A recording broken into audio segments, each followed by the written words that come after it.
दिल्ली में चुनाव से पहले आम आदमी पार्टी और कांग्रेस में घमासान शुरू हो गया। यूथ कांग्रेस ने केजरीवाल के खिलाफ एफआईआर दर्ज कराई। फिर अजय माकन ने केजरीवाल को एंटी नेशनल कह दिया, जिससे आम आदमी पार्टी बौखला गई।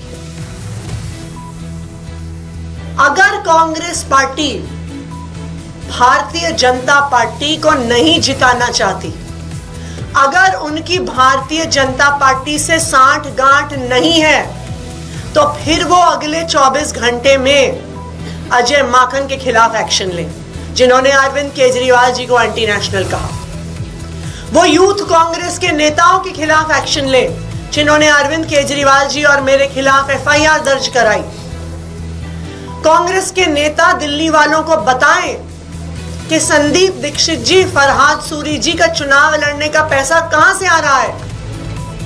और अगर कांग्रेस पार्टी अपने नेताओं के खिलाफ एक्शन नहीं लेती है, तो फिर आम आदमी पार्टी इंडिया गठबंधन के बाकी सभी घटक दलों से बात करेगी कि कांग्रेस पार्टी के साथ अब एक अलायंस में नहीं रहा जा सकता, क्योंकि ये साफ हो गया है कि कांग्रेस पार्टी दिल्ली में भारतीय जनता पार्टी को चुनाव लड़वाने और चुनाव जिताने का प्रयास कर रही है।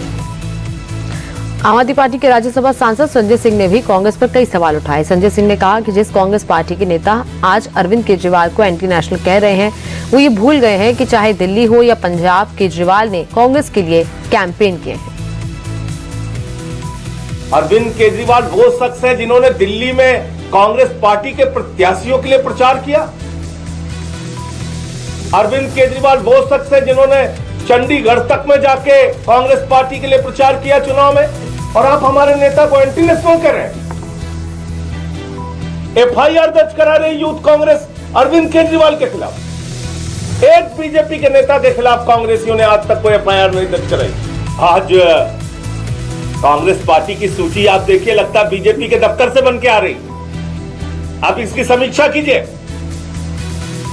ऐसे ऐसे लोगों को चुनाव में उतारा जा रहा है जिनका मकसद सिर्फ और सिर्फ आम आदमी पार्टी को नुकसान पहुंचाना है। संदीप दीक्षित को कौन लड़ा रहा है केजरीवाल जी के खिलाफ? कौन उनका इंतजाम कर रहा है चुनाव लड़ाने का? संदीप दीक्षित आम आदमी पार्टी के खिलाफ खुलकर सामने आ गए। आम आदमी पार्टी ने आरोप लगाए तो संदीप दीक्षित ने भी पलटवार करने में देरी नहीं की। नई दिल्ली सीट से केजरीवाल के खिलाफ चुनाव लड़ रहे कांग्रेस नेता ने कहा कि केजरीवाल को रोने की पुरानी आदत है। आम आदमी पार्टी ने जिन जिन पर आरोप लगाए, आज वो उन्हीं के साथ है। संदीप दीक्षित ने कहा कि आप कहती थी कांग्रेस का दिल्ली में कोई आधार नहीं, फिर आज वो इतने बौखलाए क्यों है? आम आदमी पार्टी को हराने के लिए तो क्या आम आदमी पार्टी को जिताने के लिए चुनाव लड़ेंगे? मतलब कभी कभी समझ में नहीं आता कि यार थोड़ी अकल इस्तेमाल किया करो। हम आपकी विपक्ष की पार्टी है। कौन सी विपक्षी पार्टी पक्ष की पार्टी को जिताने के लिए चुनाव लड़ती है? ठीक है। दूसरा इनका आरोप है कि भारतीय जनता पार्टी ने हमारा गठबंधन है। अरे भारतीय जनता पार्टी के प्रधानमंत्री को और उनके साथ के बातों तो आप कहते फिरते थे। कौन कहता था कि ऊपर मोदी नीचे केजरीवाल? कांग्रेस ने तो कभी नहीं कहा। क्यों ऐसा होता है कि जहां जहां कांग्रेस सशक्त पार्टी है, उत्तराखंड में वहां आप लड़ती है, हमारे वोट काटती है। हिमाचल में वहां आप लड़ती है, हमारे वोट काटती है। और जहां कांग्रेस नहीं है, बंगाल में, वहां तो आप नहीं लड़ती। सीधे सीधे कांग्रेस का वोट काटने के लिए आप घुसते हो। जब कांग्रेस का वोट कटता है तो बीजेपी को फायदा होता है। तो आप बताओ ना, बी टीम हम है या बी टीम ये है? क्या था, हम लोग इसलिए अलायंस में आए थे क्योंकि हमको लगता था कि मोदी जी की नीतियों ने देश को बर्बाद किया।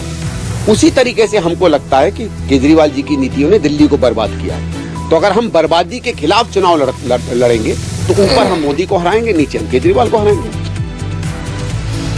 आतिशी ने संदीप दीक्षित के साथ साथ जंगपुरा से कांग्रेस उम्मीदवार फरहाद सूरी का भी नाम लिया।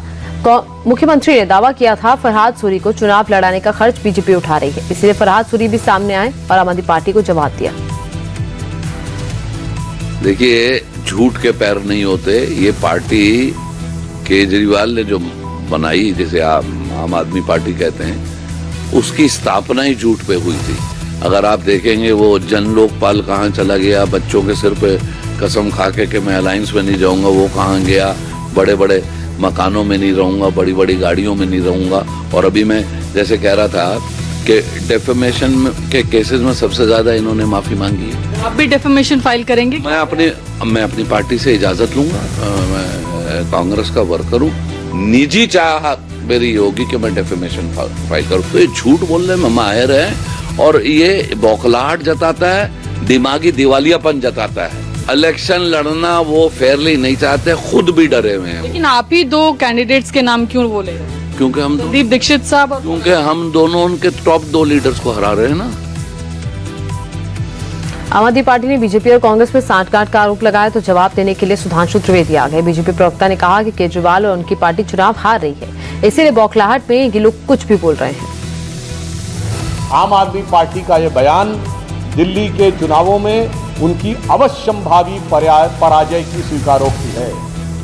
ये उनकी तयशुदा शिकस्त का इकबालिया बयान है और अब उस हार के आधार बनाने में, यानी हार की भूमिका बनाने की छटपटाहट में वो यहां तक चले गए हैं कि बीजेपी नहीं, कांग्रेस में भी अपनी हार के आधार अभी से बनाने शुरू कर दिए। पर इससे एक और बात साफ हो जाती है, दिल्ली की जनता को अच्छी तरह याद होगा कि मात्र 6 महीना पहले ये इंडी गठबंधन के रूप में साथ में चुनाव लड़े थे। अब साफ दिखाई पड़ता है कि इस तथाकथित मोहब्बत की दुकान के जितने भी किरदार थे, एक दूसरे के खिलाफ कितने नफरती और जहर भुजी बातें अपने दिल में रखे हुए। इससे साफ हो गया है कि आम आदमी पार्टी और कांग्रेस का जो गठबंधन था, हरियाणा चुनाव में जैसी हैसियत कांग्रेस ने दिखाई आम आदमी पार्टी को, आज दिल्ली में वही हैसियत आम आदमी पार्टी कांग्रेस को दिखाने का प्रयास कर रही है। तो इससे बहुत साफ हो गया है कि इन दोनों दलों के बीच में जो ये गले मिलते दिख रहे थे, ये वैसे ही गले मिल रहे थे जैसे अलाउद्दीन खिलजी अपने चचा जलालुद्दीन खिलजी से गले मिलता था। और दोनों की नजर इस पे थी कि कौन दूसरे को निपटा कर गद्दी पर पूरा कब्जा कर ले।